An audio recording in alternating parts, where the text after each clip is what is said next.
Hoje é dia 30 de junho de 2025. Eu sou Marco Aurélio Gomes, coordenador de projetos especiais da CAERT, e estou aqui na sede da Rádio Difusora de Maravilha. E tenho o prazer de entrevistar agora o Celso Ledor. Tudo bem, Celso?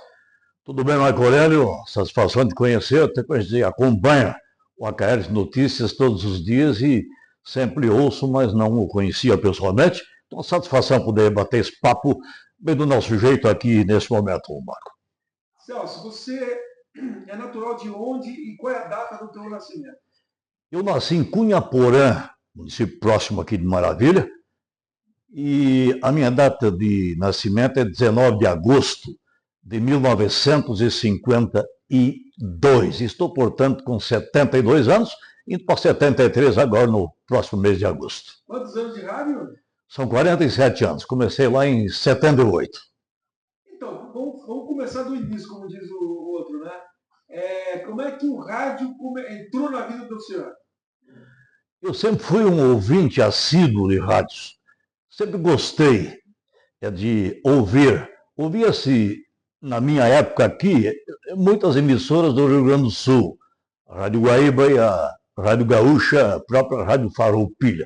Mas eu ouvi muito a Guaíba e Gaúcha por causa do futebol. Sempre fui ligado ao futebol e sempre tinha uma curiosidade para saber como é que o narrador de futebol consegue narrar futebol, falar tão rápido, com dicção da forma como os narradores precisam ter, e como é que ele sabe o nome do jogador, vocês nunca viram a história toda. Então me chamou a atenção.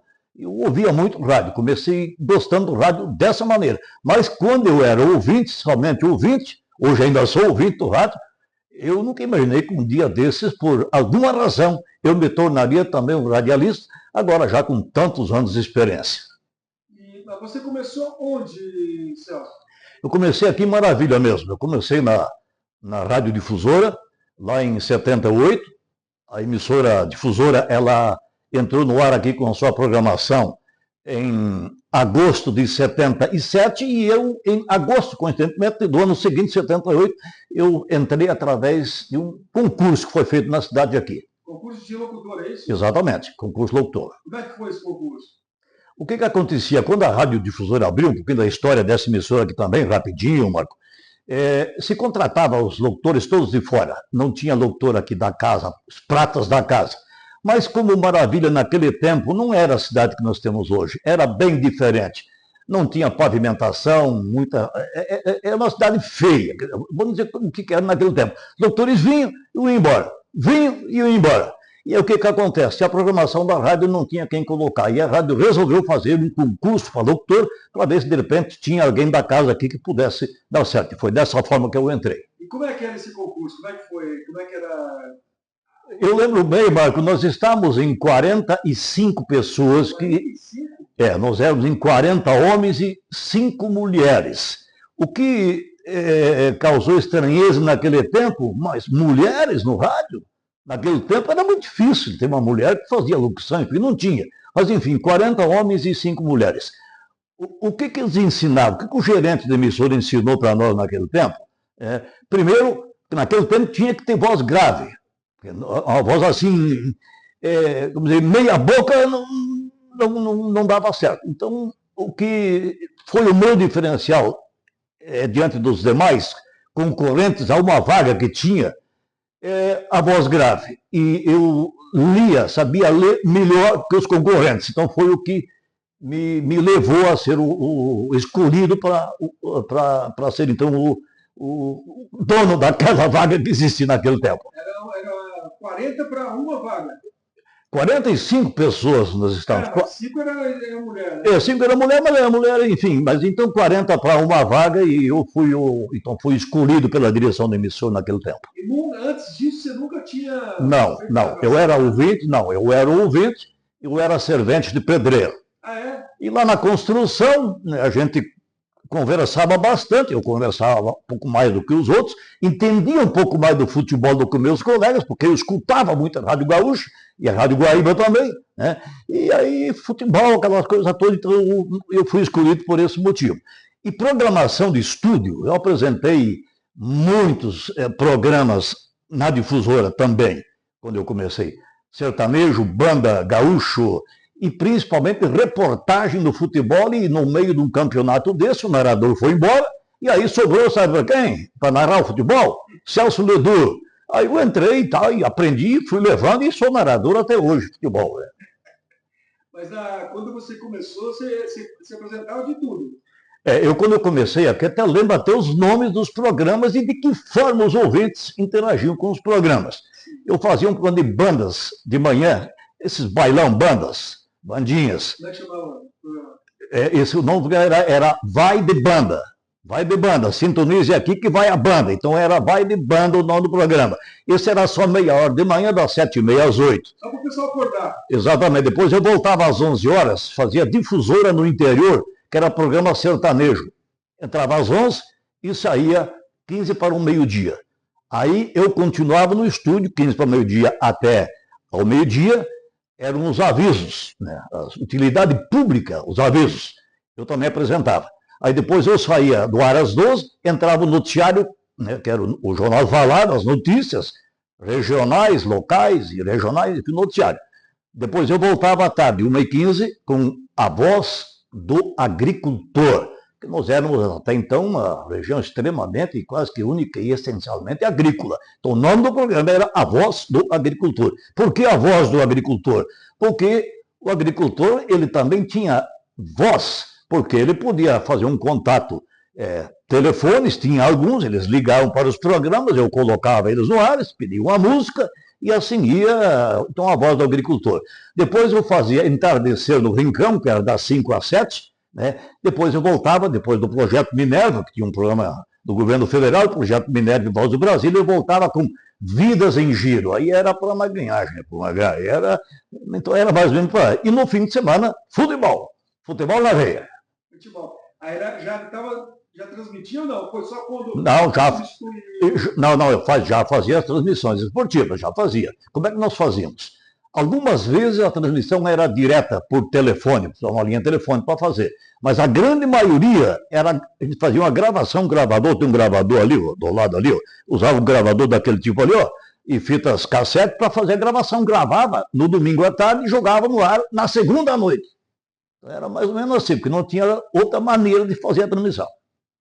Não era ao vivo, era... Gravada numa fita cassete. Não, quer dizer, tanto quanto era necessário, são 90 minutos de futebol e mais comentários, enfim, então era em fitas cassete. Escutava mesmo sabendo que já não era ao vivo? Escutava. E o que acontecia? Quando a comunidade, o time da casa, o time da comunidade ganhava essa partida, que era uma festa, eles convidavam o narrador para voltar lá na comunidade na segunda-feira à noite para seguir a festa. Novo churrasco, aquela geladinha também saía e tal. E quando saiu o gol da comunidade, foguete na janela do salão. Foguetes se abraçavam entre eles, a comunidade. Então era assim lá no começo. Mas depois do futebol, a gente, claro, também evoluiu. Por exemplo, eu estive presente com o Moacir Risse, no Heriberto Rilse, em Criciúma, quando Santa Catarina conquistou, por exemplo, seu maior título de futebol, que é campeão da Copa do Brasil. Foi o Criciúma, lá em 92, certo? O Dino Sander era técnico do Grêmio e Luiz Felipe Scolari, o Filipão, era técnico do Criciúma. O Criciúma foi campeão em cima do Grêmio, no empate 1-1 lá no Estádio Olímpico, no Grêmio, e depois o 0-0 do Heriberto Rilse se deu o título ao Criciúma. Essa narração, essa gravação também a gente fez, e temos isso nos nossos arquivos aqui da emissora. E você ficou quanto tempo aqui na difusora? Eu fiquei aqui durante 14 anos, de 78 a 91. 91 apresentando programa, fazendo transmissões esportivas, enfim. E depois eu recebi um convite, então, da Rádio Progresso Descanso, né, para trabalhar com aquela emissora, porque eu conheci lá diretores dessa emissora exatamente em transmissões esportivas regionais, e como eles precisavam contratar um narrador naquele tempo lá em 91, aí eu fui trabalhar na Rádio Progresso Descanso. E aí, como narrador também? Como narrador, fui contratado como locutor esportivo. E apresentava programas também? Também fazia, mas só fazia mais na área de jornalismo. Quando eu passei a assumir as transmissões esportivas nas emissoras que eu passei, então eu fazia as transmissões esportivas, os programas de esportes, fazia a produção e a apresentação, e na área de jornalismo. Jornalismo. Então é o que estou fazendo até hoje. Jornalismo e esportes. E depois você mudou de rádio também, né? Mudei. Eu trabalhei, por exemplo, comecei a minha carreira na difusora, depois eu fui à Rádio Progresso Descanso, daí eu fui à Rádio Difusora Três Passos, no Rio Grande do Sul, depois eu retornei para Santa Catarina, fui para a Rádio Peperi, em São Miguel do Oeste, aí depois eu retornei para a Rádio Líder FM, onde eu estou há 30 anos, na outra emissora aqui, nossa parceira aqui com a difusora, Rádio Líder, enfim, temos uma boa convivência, um bom convívio pelo menos entre nós, os profissionais da área aqui, né? E quais são os bordões que você criou nesse tempo todo, Celso? Por exemplo, nas transmissões esportivas, eu usava assim, bola branca parada, ponteiros estão girando, girando, girando, torcedor do Brasil. Entra aquela vinhetinha, o que os craques jogam em campo, a líder ou a difusora, craques jogam em campo, nós jogamos no ar. Os bordões, o futebol tem que ser muito criativo, tem que ter um vocabulário, quer dizer, ser narrador de futebol não é coisa tão fácil quanto parece. Você está escutando uma coisa, como você narrar é outra coisa, é totalmente diferente, né? Celso, você deve ter colecionado muitos causos, né? Você se lembra de algum assim engraçado, alguma coisa que aconteceu com você, numa transmissão de fora, ou até mesmo dentro do estúdio? Olha, tem muitas. Por exemplo, no futebol eu estava gravando uma partida numa dessas festas esportivas no interior, onde durante a semana esse campo de futebol ele também era utilizado lá no interior como um local para. Aí tinha o gado, tinha ovelha, que os animais usavam aquele quarteirão onde era o campo também. Aí foi um tempo aqui que fazia um tal de alambrado ao redor do campo, a cerca, a tela, um alambrado, enfim. Mas durante a semana os animais usavam nesse local. Aí eu estou narrando o jogo, de repente eu baixei um pouco a cabeça para ler um texto da transmissão, e naquilo meu repórter entra gritando, Ledur Cabrito em campo.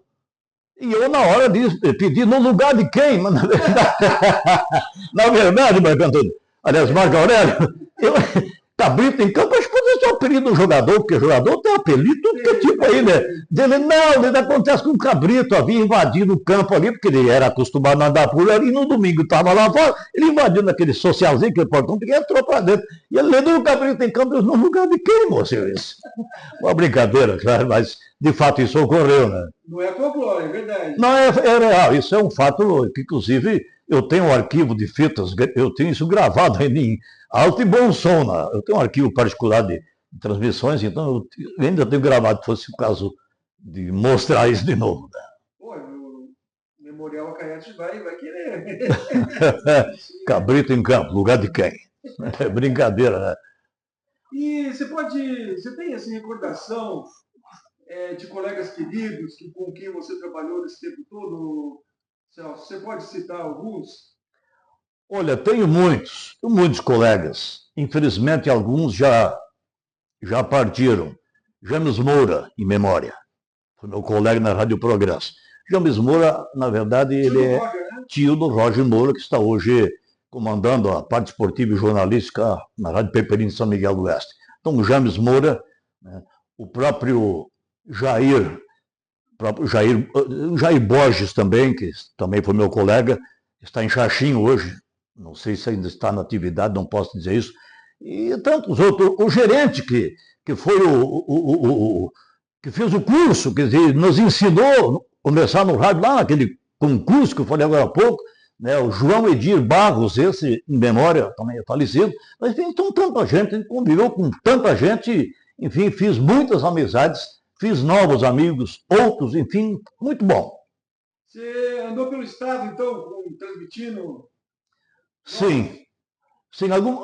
Por exemplo, o que me marcou nesse tempo todo, Marco Aurélio? Por exemplo, no profissionalismo no futebol, os 6 anos que a Chapecoense disputou a Série A do Campeonato Brasileiro, de 14 a 19, quando ela caiu e não conseguiu mais retornar para a elite, todos os jogos da Chapecoense, sem nenhum deles ter ficado sem a transmissão, da emissora que eu hoje estou.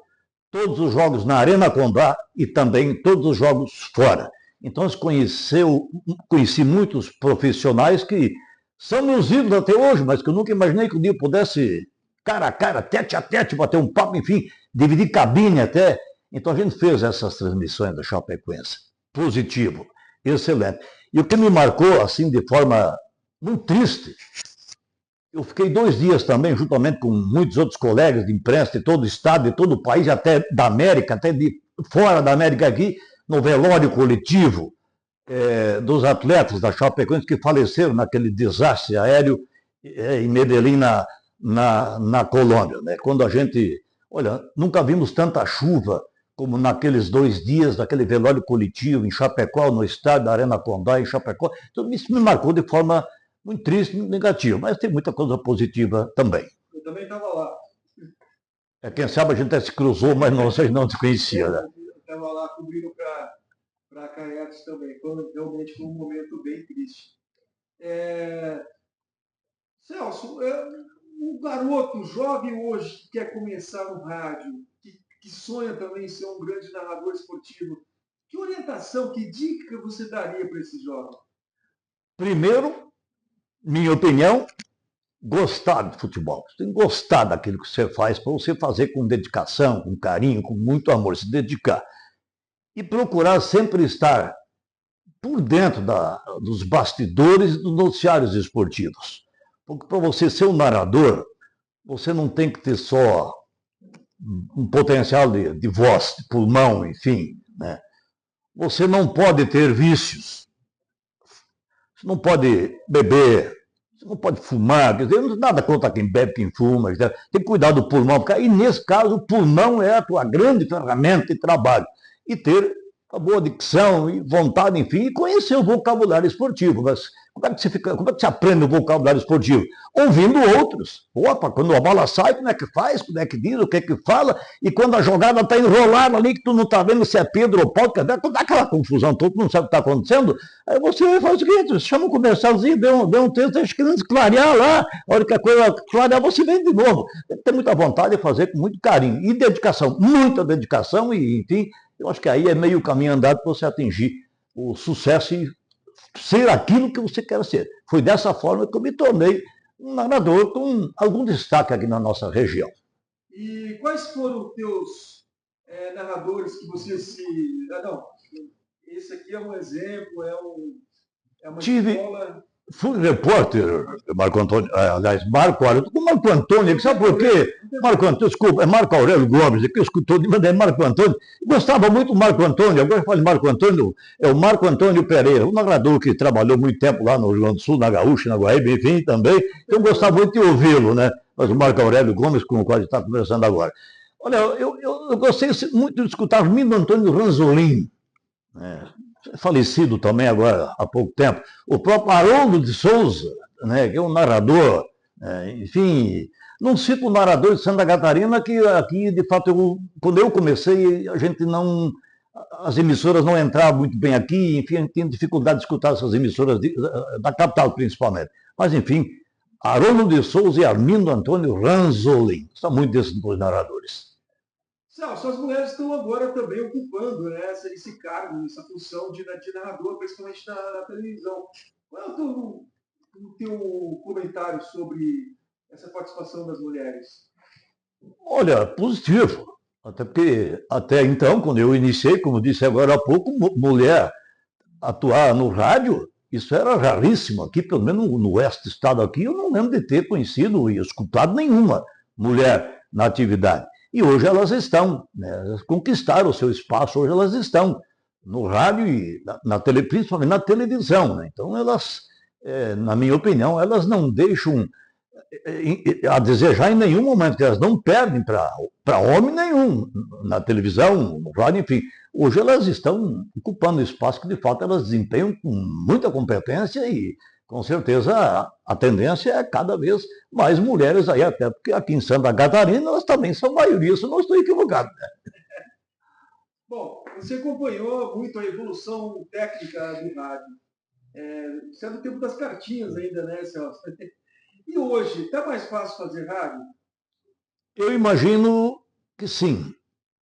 Até porque todos os profissionais que estão no rádio, os mais antigos, que é meu caso, que a gente também aprendeu com o tempo, e esses mais novos que estão aí, outros tantos que vão chegar, têm mais facilidade em função, não que é facilidade, é fácil fazer, não, mas em função de agilizar o processo todo com uma modernização. Por exemplo, no meu tempo, rádio, a participação era uma cartinha, tinha que escrever, entregar para o padre, que o padre trazia para a paróquia, que ele tem que buscar na igreja, aquela demora toda. Hoje tem o WhatsApp e tantas outras ferramentas de trabalho através das redes sociais, enfim. Então me parece que a produção e para enviar o que você quer que vá para o ar, por rádio, TV ou para os próprios jornais, é mais rápido, agilidade, enfim. Mas, claro, as dificuldades, elas continuam, enfim, existindo da mesma forma. Mas a agilidade, agilizou bastante. Agora, como é que é fazer crônica esportiva no interior? É difícil, sim. Porque hoje o time A está na ativa. Aí ele não conquistou nada, por um motivo ou outro, financeiro, ele não tem mais time. Daqui a pouco surge um outro lá. Então é difícil fazer crônica esportiva no interior, muito difícil. Até porque não se tem matéria, não se tem campeonatos e competições o ano todo. Então, no interior é complicado. Mas quando a gente não tem nada local ou regional, no país, nós somos o país do futebol, nós temos campeonatos sempre para todos os lados e para todas as séries. Enfim, temos 4 séries, tem a D, C, B e a Série A, que são 4 competições oficiais que a CBF organiza no Brasil. Aí temos os estaduais e amadores também, tem muito campeonato amador. Então, nosso município, Maravilha, conquistou um título de futebol amador de Santa Catarina, lá em 94, contra o Arabutano e Capinzal, né, na decisão aqui no estádio Dr. Leal Filho. Naquele ano, Maravilha cedeu essa fase final do estadual de amadores. Mas produzir matérias no interior é complicado, mas quando não tem aqui, vai ali, bate na porta da Federação Catarinense, que ali tem, né? Se não tem, vai para a CBF ou vai para a FIFA, enfim, aí tem, aí dá um jeito. Celso, o que é o rádio da tua vida? Tudo. O rádio, para mim, transformou a minha vida. Transformou, claro, para melhor. Porque até então, eu já relatei aqui, eu era servente de pedreiro. Mas numa cidade pequena, que quase não existiam obras. Na grande maioria dos meses do ano, o Dedur estava sem emprego. O Dedur não tinha renda de nada. E eu tinha sonhos também. Eu também queria constituir uma família. E aí eu preciso trabalhar. Eu preciso ter um salário mensal para poder atender as demandas e realizar o sonho. Aí o rádio entrou na minha vida.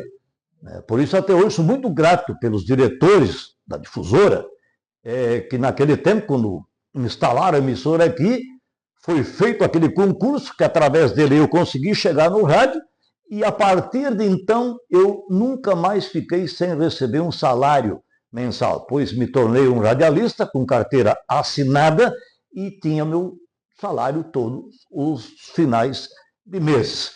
Por isso, sempre digo, se não fosse o rádio, não sei o que seria do Celso Antônio Ledur. Por isso, eu digo, empresas todas, não só o rádio, mas agora estamos falando de rádio.